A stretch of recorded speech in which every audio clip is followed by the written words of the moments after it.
For the ones that... Alright, guys. So, you should be filling these out as I go through these, okay? The first thing you need to know is what is nanotechnology. We kind of talked about it. We talked about the buckyball, so we know that's at least one form of nanotechnology. We talked about size, right? We talked about exactly how small a nanometer is. So now we're actually going to talk about some of the things that we're creating at the nanoscale and why there are advantages to creating something at the nanoscale. Again, and I mentioned this with the other presentation, I'm going to be using the terms macro scale and nanoscale. Macro scale means normal size, right? The stuff that we can see with our own eyes and manipulate with our own hands without needing any kinds of special tools, okay? Nanoscale, obviously, that's going to be the stuff that we can't see. That is going to be at least or within that 100 nanometer sort of range that classifies it as nanotechnology, okay? So this nanotechnology allows the manipulation of atoms or molecules to create or modify materials at the nanoscale. Why do we care about the nanoscale? Well, the first thing that you need to know is that at the nanoscale, we can get properties that we may not have at the macro scale. So we might have a substance that at the macro scale isn't magnetic, but at the nanoscale it is. So instead of having chains of molecules of this substance, if we leave these sort of free molecules that are just existing sort of together without having them bonded, it will retain that magnetic property. Okay? What you got? No. Is that one of the questions on your guided sort of note sheet?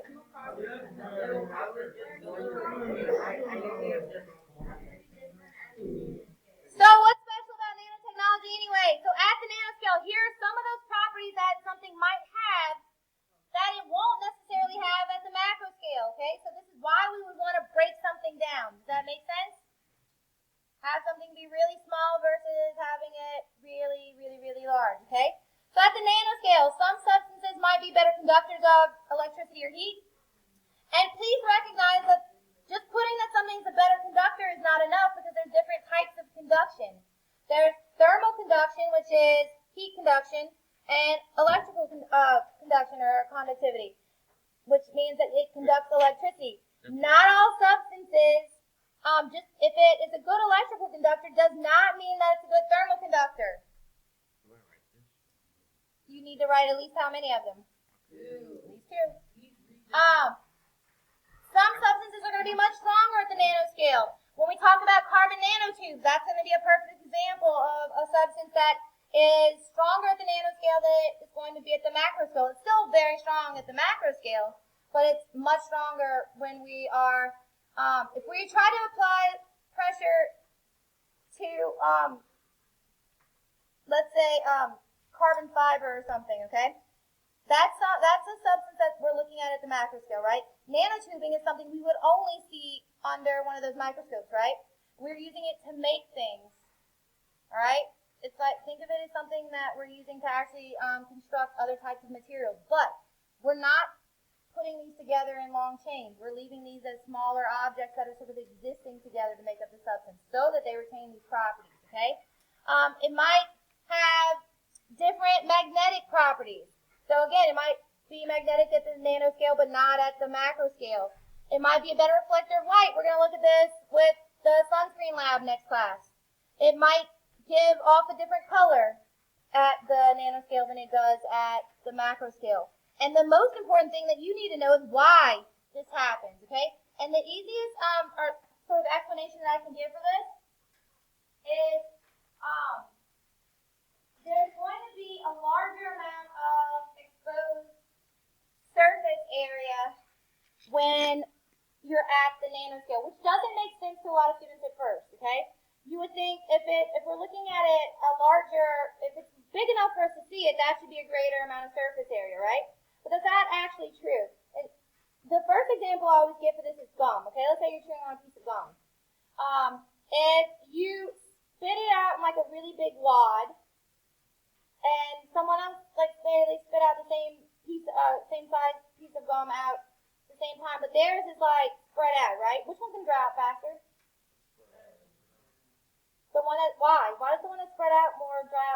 answer. Because there's an increased amount of surface area there, okay? So we know that surface area can affect how quick or the amount of sort of interactions that a substance can have with other things. In the case of the gum, that there's a greater amount of surface area that the water molecules have the ability to sort of evaporate from, right? Whereas with the one that's wadded up, there's water molecules that are sort of inside it, and they're not on the surface yet, are they? You have to wait for that first layer to sort of dry out, and then it kind of has to do it in layers. It just seems like if it's bigger, then it should have a greater amount of surface area. But look at this. If I take these linking cubes, and I link, let's say, 6 of them together. So think of this as the macro scale, right? That's the amount of surface area that I would have the macro scale. Okay? We're just using this as a visual. If I were to break these all up, am I changing the amount that I have?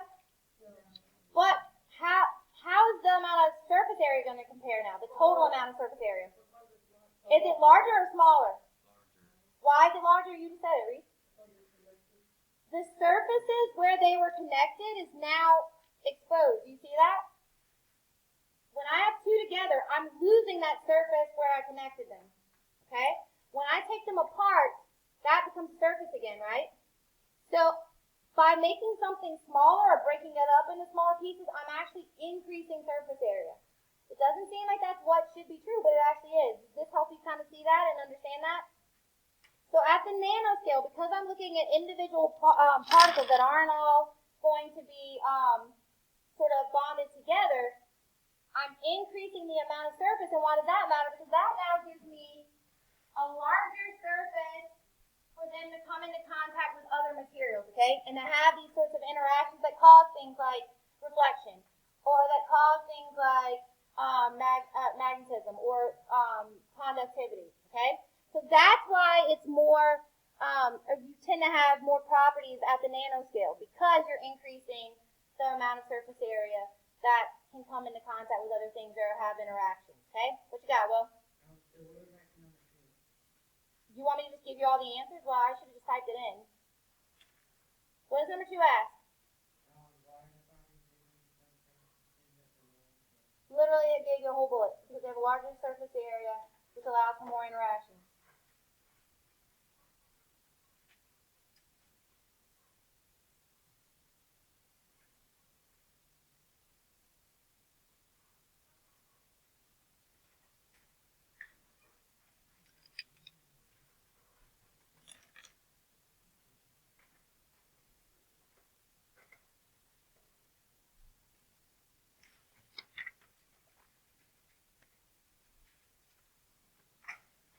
The next slide, we're going to look at some examples of products that actually already are benefiting from the use of nanotechnology. Now, we've talked about some already, like the tennis balls, the ice cream, right? So we know that food's benefiting from this. Your waterproof clothing or anything like that. So we talked about some products already, but here's a list of a few more. By the way, this PowerPoint is also available under Activity 2.3. So if you do need to go back and look at any of this, you do have access to it, okay? Give you just another minute or so, and then I'm moving on.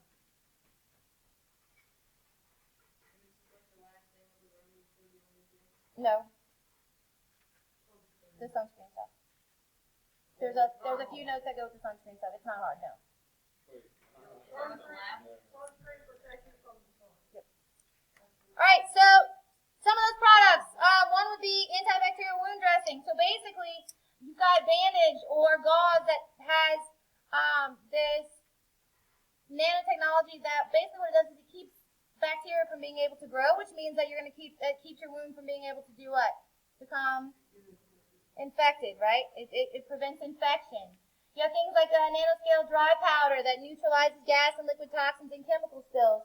So we just finished our oil spill cleanup. There are actually products that have been cleaned that aid in those dispersants or those sorbents. Some of those will be developed using this kinds of technology. Batteries. Batteries, it comes down to this. Remember we said that conductivity is one of those things that can be increased at the nanoscale, right? So if we're looking at a lithium-ion battery, if we're breaking that down and to smaller and smaller molecules of lithium, then we're going to be increasing that conductivity, and we're also going to be reducing resistance. And anytime you reduce resistance, you increase efficiency. Sunscreen. We're going to talk about sunscreen next class. And then the last part they have listed here is scratch and glare-resistant coatings for different types of glass.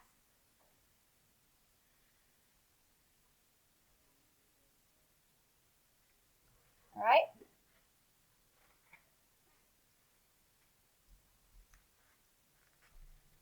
The next few slides are really just kind of a review of something we've already talked about, and that's the buckyball. So you should be able to fill out these next few blanks without even looking at the slides. A buckyball is a hollow spherical molecule that's made up of 60 carbon atoms that are arranged into 20 hexagons and 12 pentagons. The buckyball has a diameter of 1 nanometer. It resembles the shape of a soccer ball. However, it would be about 10 septillion times smaller than the average soccer ball. Septillion. Is that 6 or 7 million? It's more than that. No, not 7 million. I mean like 7.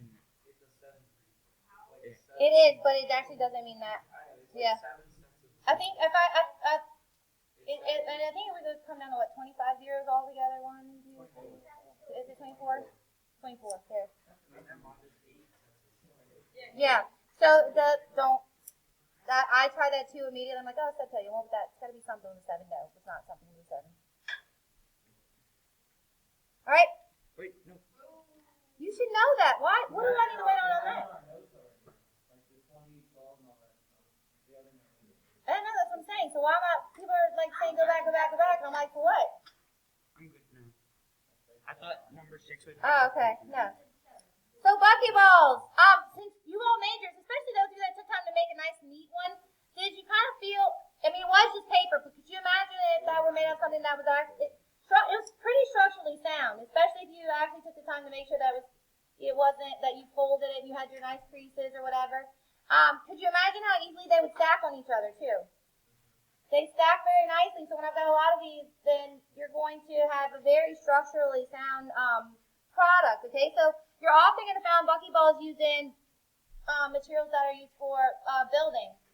You'll also see them used to replace silicon in electronic devices. Silicon is one of the very few non-metal conductors, okay? Carbon, which is what the buckyball is made out of, right, is also a non-metal that can be used as a conductor. They're also looking at ways that it can be useful in things like drug delivery. Basically, if you're taking a medication, but let's say migraines, if you're taking this in, say like a pill form or whatever, you need that medicine to go from your digestive system to probably very specific receptors in your brain. So they use things like this in order to basically deliver. They're going to trick your body into thinking this is something else that would actually be sent to where you need it to go. Light detectors. And then the surface coating one is always interesting to me. Things like stainless steel are actually really, really reactive to oxygen. So most of the stainless steel you buy already has some kind of coating on it, because if it didn't, as soon as it was exposed to any the air, it would get this sort of almost kind of like, it's not rust, it's like a white sort of coating that it would get on it. Okay, so they use things already to help keep metals from wearing down or corroding. In nanotechnology, they're actually exploring how it could actually be useful. It's a really big problem in a lot of older cities, including New Orleans. A lot of these cities that are hundreds of years old have some infrastructure that is also hundreds of years old. That is made with materials that are basically wearing away, if they're not toxic, right? I promise you there are older cities that still have things like lead pipes, which we already know is not good, right? They're not easy to fix, but we know that there are better materials now. So there's an entire field of engineering that deals just with making sure that things don't corrode, okay, and that we're replacing things with better materials. So nanotubes are basically just a tube form of carbon. It's going to be a single sheet of graphene. So just think of it, it's being one atom basically high, okay, or thick. Just one single, and are carbon atoms large or small, do you think? They're relatively small. Remember, it's atomic number 6, so it's one of the smaller elements, okay? There's only 5 elements that are going to be smaller than carbon. So it's really, really small, very thin sort of sheeting that's going to be rolled into a tube that has a diameter of 1 nanometer. It says that it can have a length of a few nanometers to a few microns. A micron is a micrometer. Okay? A micron is a micrometer.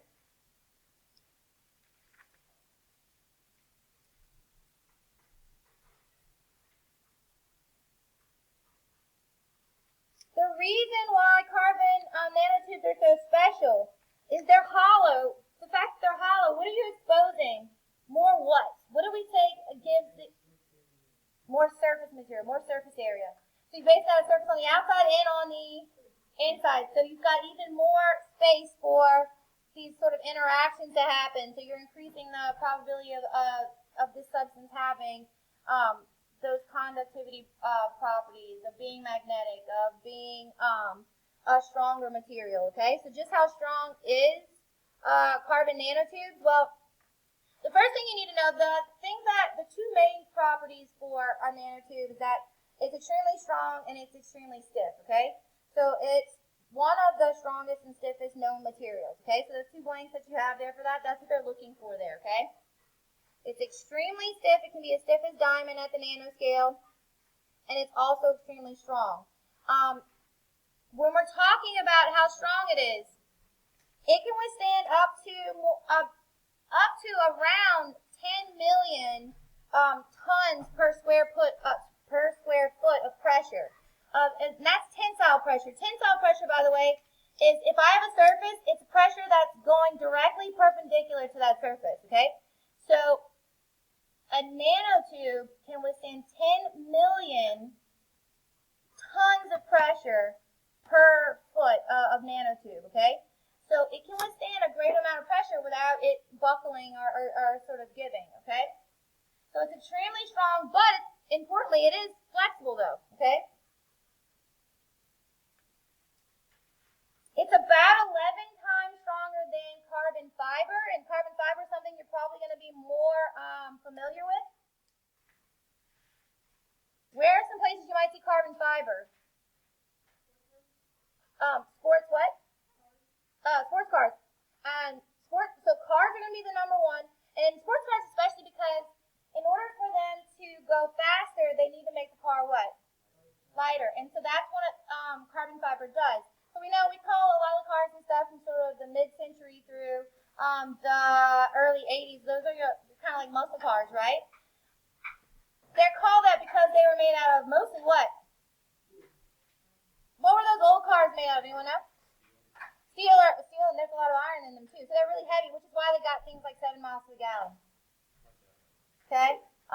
But now, in order to be more fuel efficient, we're using a lot more things like carbon fiber, which still gives structure to the vehicle without it being quite so heavy, which means that you can get more fuel efficiency, okay, or higher fuel efficiency.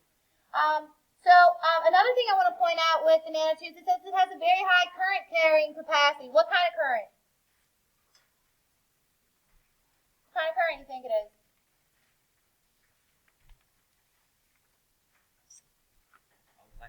Yeah, like besides water, what other kind of current do you know besides electric current, right? It's talking about electricity. So it can actually have it allows a lot of electricity to pass through it with very low resistance, okay?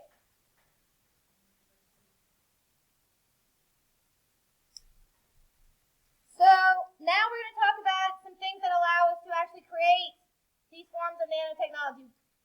Why didn't we create this stuff 100 years ago? We didn't feel like it. We couldn't even see it, much less manipulate something that small, right?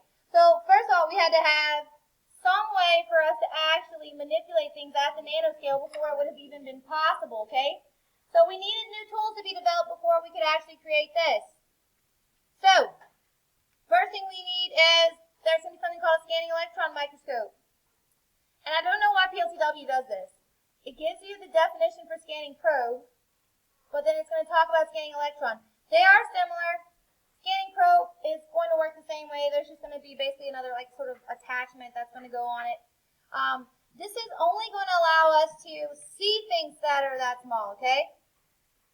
I cannot manipulate or move things around with the scanning electron microscope or even with the scanning probe microscope.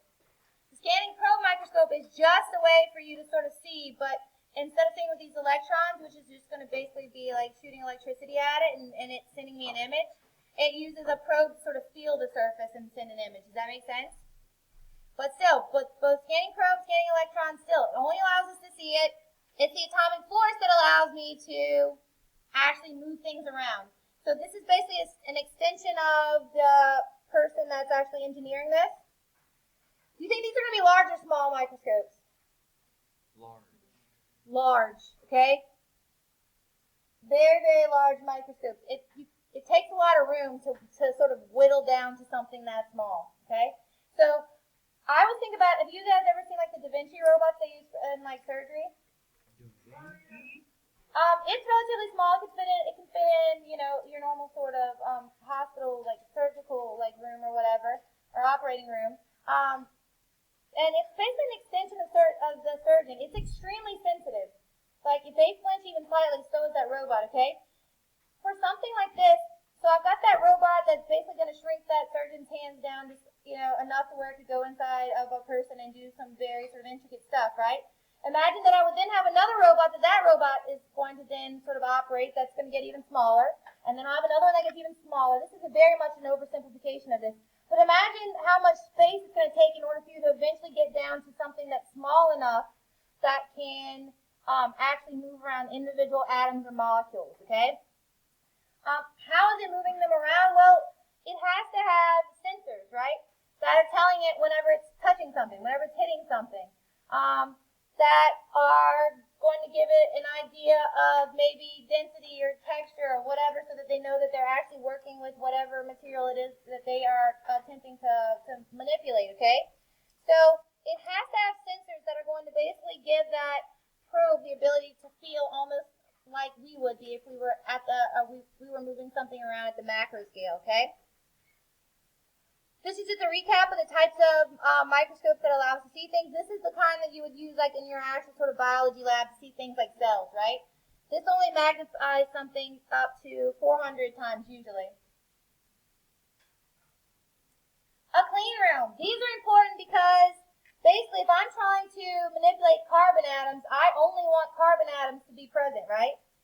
If I have other things there, what problems could they cause? If I'm trying to move around carbon atoms to arrange them into buckyballs and dust particles are in the way, why could that cause problems? It's going to be blocking your progress, right? And then those dust particles contain other types of elements that maybe that carbon might react with. And so you're going to get things that you didn't plan for, okay? So anytime you're working with something like this, you need to have an environment that's free of any sort of materials that you aren't working with. So you've seen these in movies, right? Usually in the medical field, when they're working on things like vaccines, right? You don't want anything else to interfere with what you're working. Any sort of outside particles that maybe we can't see. Like when you think your room is clean, are there things that you can't see? Yeah. Absolutely. As a human being, you're constantly shedding skin and hair. Can you stop that? Can't control that, okay?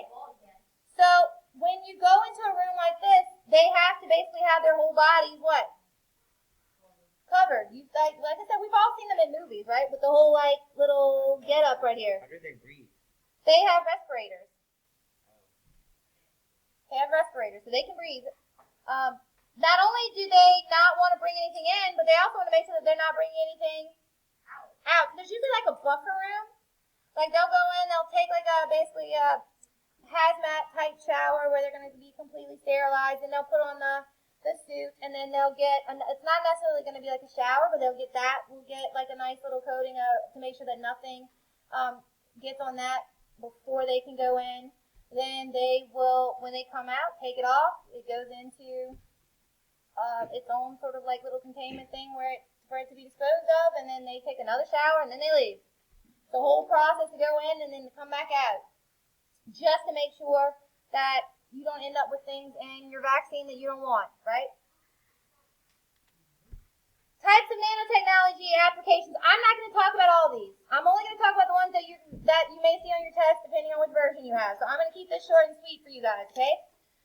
For structural and mechanical, you need to recognize that there are structural and mechanical applications for nanotechnology in the field of self-healing materials. There are forms of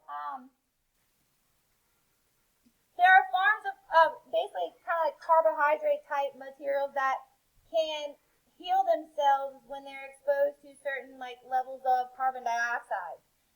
And so they're looking at that type of substance and asking, how can I use this in a way that might solve some problems, right?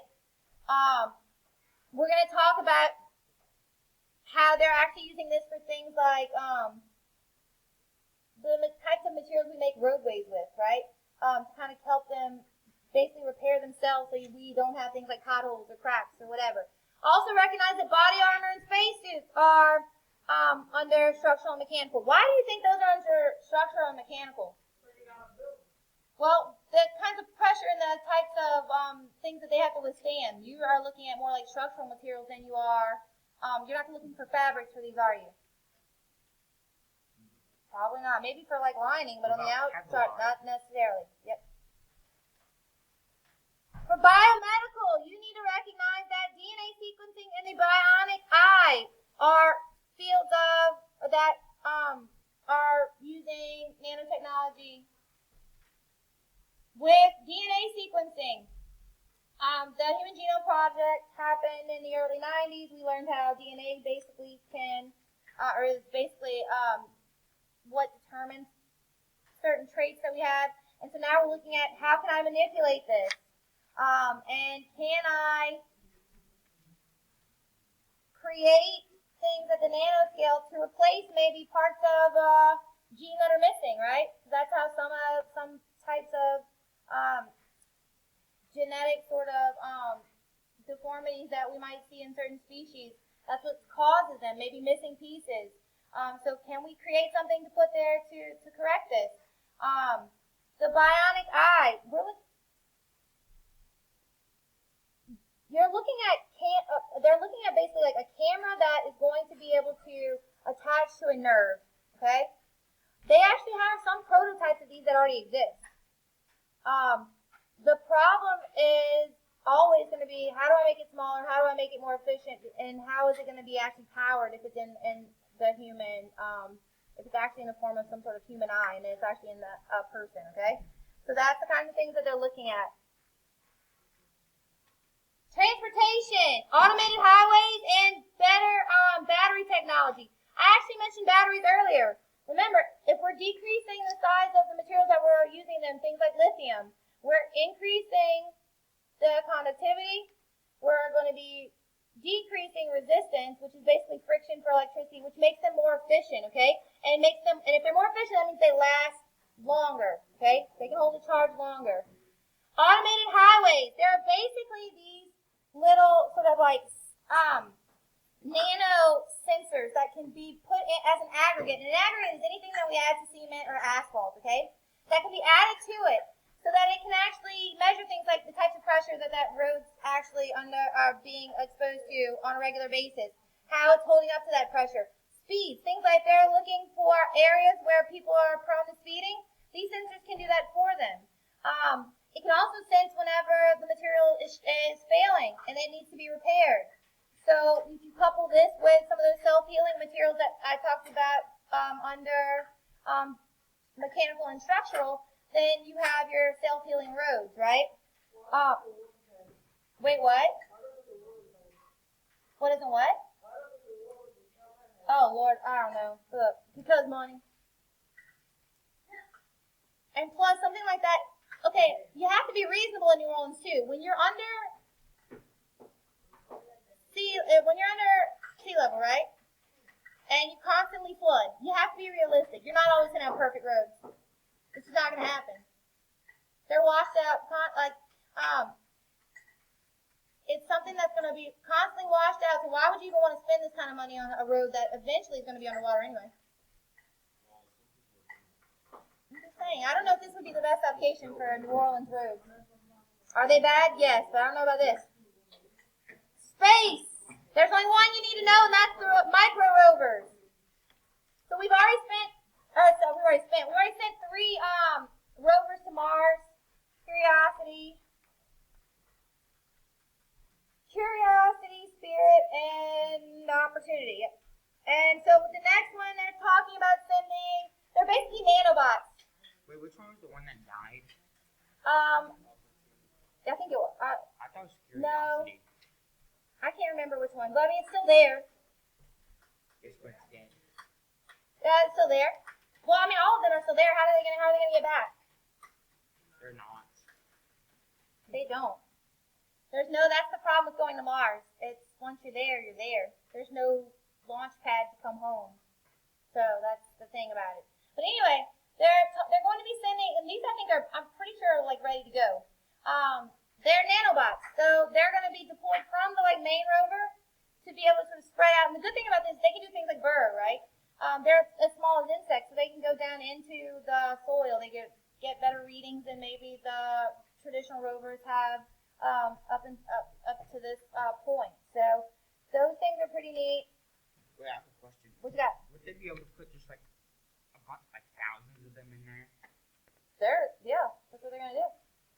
Imagine spiders breaking out of an eggshell of the little sac or whatever for the first time and spreading out everywhere.